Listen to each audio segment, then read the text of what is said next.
Hi friends, good morning. দেখুন একটা সুন্দর শিমুল ফুলের গাছ দেখাচ্ছি আপনাদেরকে। কত বড় হয়ে গেছে গাছটা। এই গাছগুলো সাধারণত 30 মিটার পর্যন্ত লম্বা হয়। আর দেখুন গাছটি পুরো ফুলে ভর্তি হয়ে গেছে। এর বৈজ্ঞানিক নাম হচ্ছে বোংবক্স শিবা। আর গাছটাতে পুরো ফুলে ভর্তি। এখন সমস্ত পাখিরাও এসে গেছে, শুনতে পাচ্ছেন আপনারা ডাক, বা রেড কটন সিল্ক বলে। এটা ডেসিডাস ফ্যামিলিভুক্ত একটি গাছ। এতে অগ্নিব লাল বা অরেঞ্জ কালারেরও ফুল হয়। এর পাতাগুলো যখন ফুল হয় এর পাতা থাকে না। পাতাগুলো অন্তত 7টা থেকে 5টা করে পাতা একসাথে থাকে।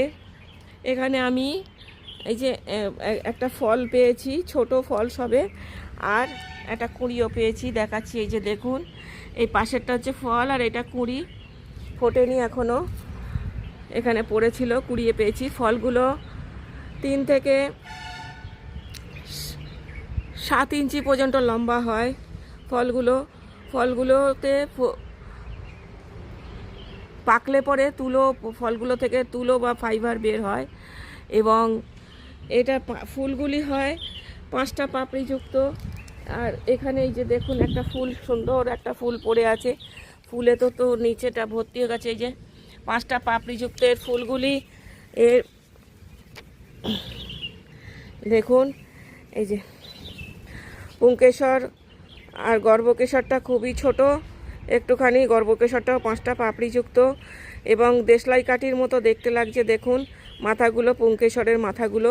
আর পুংকেশর প্রচুর আকর্ষণীয়। এবং এর যে এই যে গ্রিন অংশটা সবজি, মানে পুরো ছত্তিশগড় অঞ্চলে এটাকে, বা মধ্যপ্রদেশে প্রায় বেশ কিছু অঞ্চলে এটাকে সবজি করে খাওয়া হয়।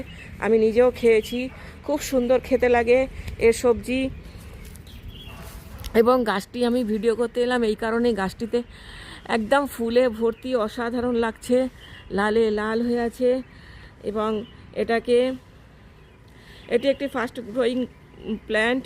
এর যে গায়ে কাঁটাগুলো আগে দেখলেন কাণ্ডে, এই কাঁটাগুলো থেকেই আয়ুর্বেদিক ঔষধ তৈরি হয়, মেডিসিনাল প্ল্যান্টও বটে এটা।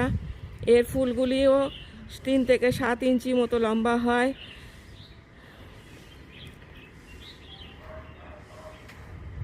এবং এর